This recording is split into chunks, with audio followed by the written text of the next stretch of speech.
When I retired after 30 years at the engineering firm, all I wanted was peace and quiet. My wife Janet and I had saved diligently, invested wisely, and finally found what we thought was our dream home, a modest 3-bedroom in the lakeside, Pines Community. The brochure showed families fishing off private docks, neighbors waving to each other across perfectly manicured lawns, and of course the jewel of the neighborhood, Crystal Lake, sparkling blue and inviting. Before we go any further, comment where in the world you are watching from and make sure to subscribe because tomorrow's story is one you don't want to miss. This is it, I told Janet as we signed the papers. No more 60-hour work weeks, no more stress. Just me, you, and that beautiful lake. The real estate agent, Brenda, smiled a bit too widely. And of course, the wonderful Lakeside Pines Homeowners Association. They keep everything so pristine. I should have paid more attention to the way her eye twitched when she said, wonderful. We moved in during spring. The dogwoods were blooming, the air was sweet, and our neighbors seemed pleasant enough. There was Richard and Karen across the street, both retired teachers who brought us a welcome basket. The Johnsons next door with their 3 kids, who were surprisingly well behaved. And at the end of our cul-de-sac stood the largest house in the neighborhood, a sprawling colonial belonging to Gerald Winters, HOA president for 15 consecutive years. Don't worry about Gerald, Richard had whispered when he dropped off the welcome basket. Just follow the rules to the letter and you'll be fine. I laughed it off. After managing complex engineering projects with impossible deadlines and difficult clients, how bad could a neighborhood HOA be? The answer, as it turned out, was very bad indeed. My first confrontation with Gerald came on a quiet Tuesday morning, just as dawn was breaking over Crystal Lake. I'd risen early, grabbed my fishing gear, a beautiful custom rod my team had given, me as a retirement gift, and headed down to the community dock. There wasn't another soul in sight as I cast my line into the misty waters. The serenity lasted exactly 22 minutes. "Excuse me, sir, excuse me!" The voice cut through the morning, stillness like a buzzsaw. I turned to find Gerald Winters marching down the dock, a clipboard clutched to his chest, his face an alarming shade of crimson that clashed violently with his canary yellow polo shirt. "Can I help you?" I asked, already feeling my blood pressure rising. "Fishing is prohibited on Tuesdays," he announced, thrusting the clipboard toward my face.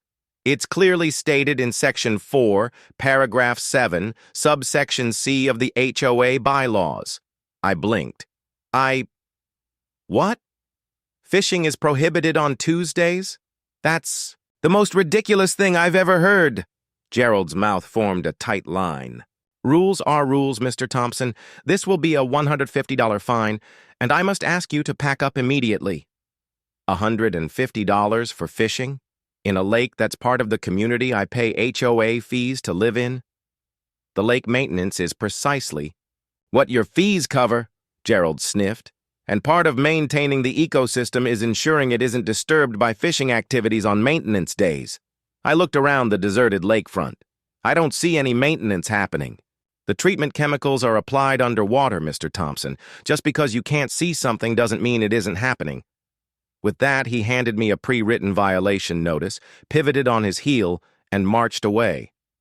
I stood there, fishing rod in hand, completely dumbfounded. $150 fine for fishing on a Tuesday? It was absurd. But as I would soon learn, this was just the beginning of Gerald Winters' reign of petty tyranny. Over the next 3 months, I received fines for having my garbage can visible from the street, 4 minutes past the allowable time, 75 bows, planting non-approved flora in my garden bed. Apparently, my tomato plants were inconsistent with the neighborhood aesthetic. 100, using the wrong shade of eggshell white to repaint our mailbox, $50 plus mandatory repainting. Having a bird feeder that attracted excessive avian activity, 125, Janet, urged patience. "It's still better than the noise of the city," she reasoned, "and the lake is beautiful when we're allowed to enjoy it." She was right about the lake. Crystal Lake was spring-fed, surprisingly deep, and home to some of the best bass fishing I'd experienced. When I was permitted to fish, that is, which according to Gerald's arcane rules was only on Mondays, Thursdays, and every other Saturday, between the hours of 8 a.m. and 11 a.m. or 2 p.m. and 5 p.m., unless it was the third weekend of the month, in which case all lake activities were suspended for comprehensive water quality assessments. The breaking point came during the annual 4th of July neighborhood barbecue. I'd managed to secure a rare Saturday fishing permit. Yes, we now needed permits on top of the restricted schedule, and had caught a magnificent largemouth bass. Proud of my catch, I decided to grill it for the community potluck. As neighbors gathered around to admire my grilling technique, Gerald appeared like a malevolent apparition. "Is that a fish from Crystal Lake?" he demanded, loud enough for everyone to hear. "It is," I replied. "Caught it this morning, fresh as can be."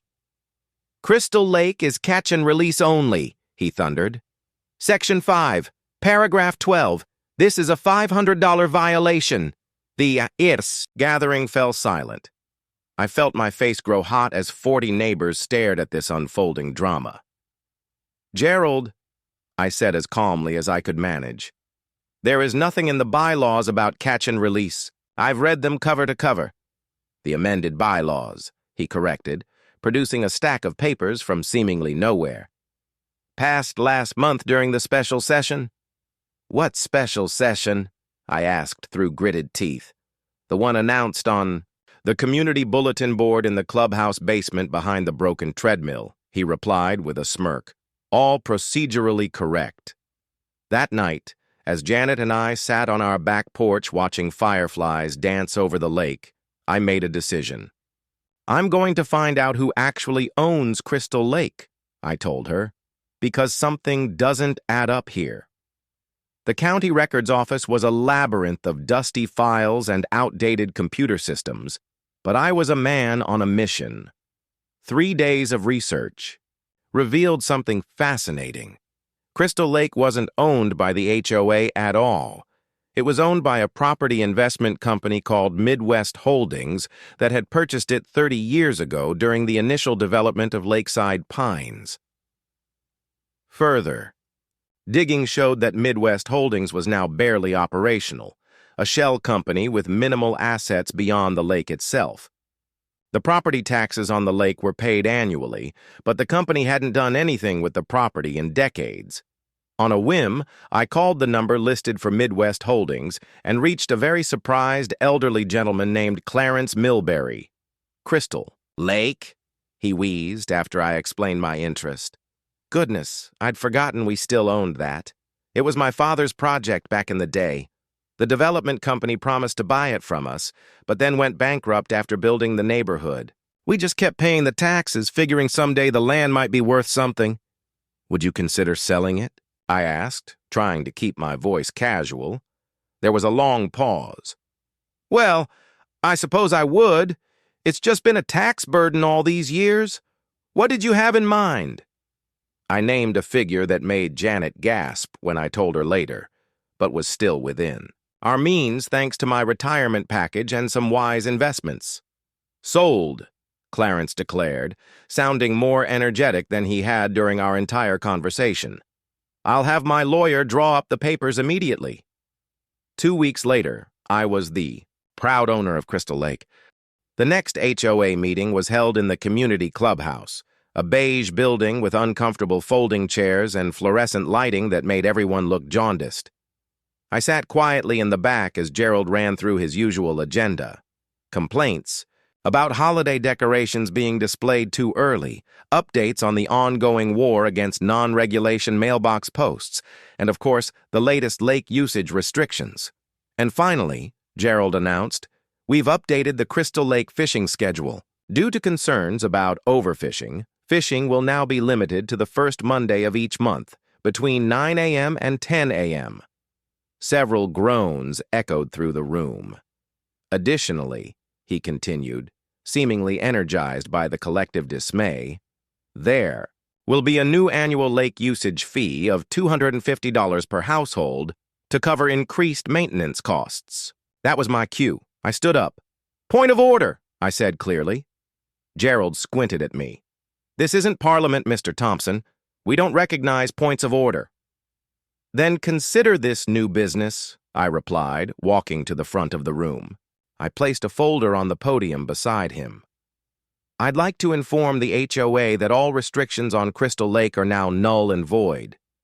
Gerald gave me the kind of look usually reserved for something unpleasant found on the bottom of a shoe. "And why would that be?" "Because as of last Tuesday, I am the legal owner of Crystal Lake." I opened the folder and handed him the deed. "Crystal Lake is private property, my private property, and is no longer under HOA jurisdiction." The room erupted. Gerald's face cycled through a fascinating spectrum of colors as he scanned the document. This is impossible," he sputtered. "The lake is community property." "It never was," I corrected him. "It was privately owned by Midwest Holdings. The HOA had a usage agreement, which I am now terminating effective immediately. The new rules. The following Saturday, I had flyers delivered to every home in Lakeside Pines. Crystal Lake, access update, dear neighbors. As the new owner of Crystal Lake, I am pleased to announce the following access policies. Crystal Lake is open for fishing, swimming, and boating 7 days a week from sunrise to sunset. No permits, schedules, or restrictions apply, except standard safety and environmental regulations. Catch and keep fishing is allowed within legal limits.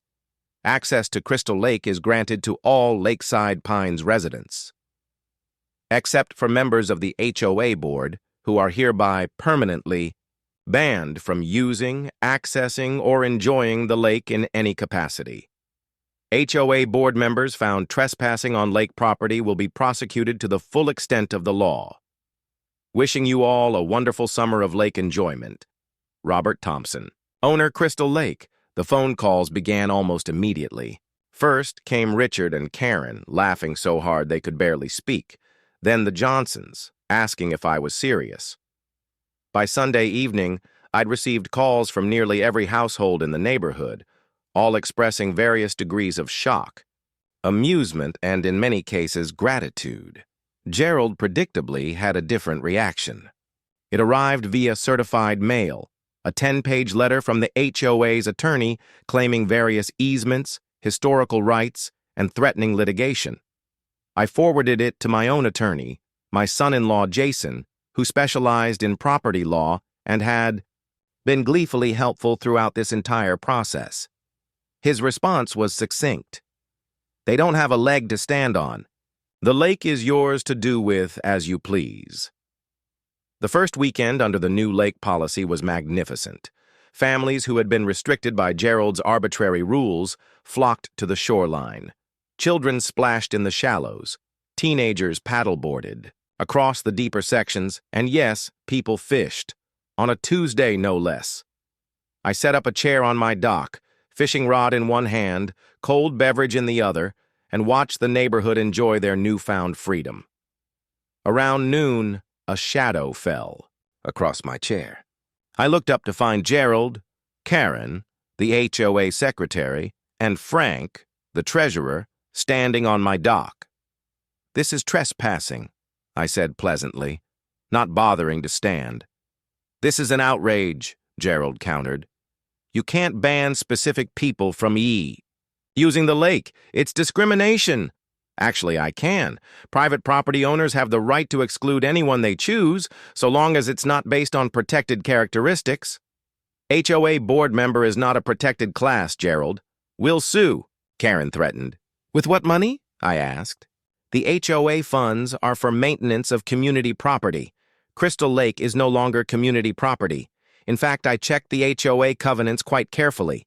Now that the lake is privately owned, the HOA has no jurisdiction over it whatsoever." Frank, always the pragmatic one, placed a restraining hand on Gerald's arm. "He's right, Gerald. We should go." "This isn't over," Gerald hissed as they retreated, but it was over. 2 weeks later, an emergency HOA election resulted in Gerald, Karen, and Frank being voted out unanimously. The new board, headed by Richard, from across the street, immediately adopted a more reasonable approach to neighborhood governance. As for me, I eventually relented on my ban, partly because excluding people from enjoying nature went against my own values, and partly because watching Gerald have to say thank you every time he wanted to use the lake was satisfaction enough. These days, Crystal Lake is the center of community life. We have fishing tournaments, swimming lessons for the kids, and even a floating movie night during summer. The HOA still exists, but its focus has shifted to organizing community events rather than enforcing petty rules. And Gerald? He sold his house and moved to a golf community in Florida. I hear their HOA is quite strict. Janet and I still fish on Tuesday mornings. The bass are always biting, the air is sweet, and the only clipboard in sight is the one I use to keep score. During the neighborhood fishing tournament, open to everyone, even former HOA presidents, should they ever wish to return. Sometimes, when the morning light hits the water just right, I raise my coffee mug in a silent toast to Gerald. After all, without his $150 fine, none of this would have happened, and that, my friends, is the story of how I bought a lake and freed a neighborhood.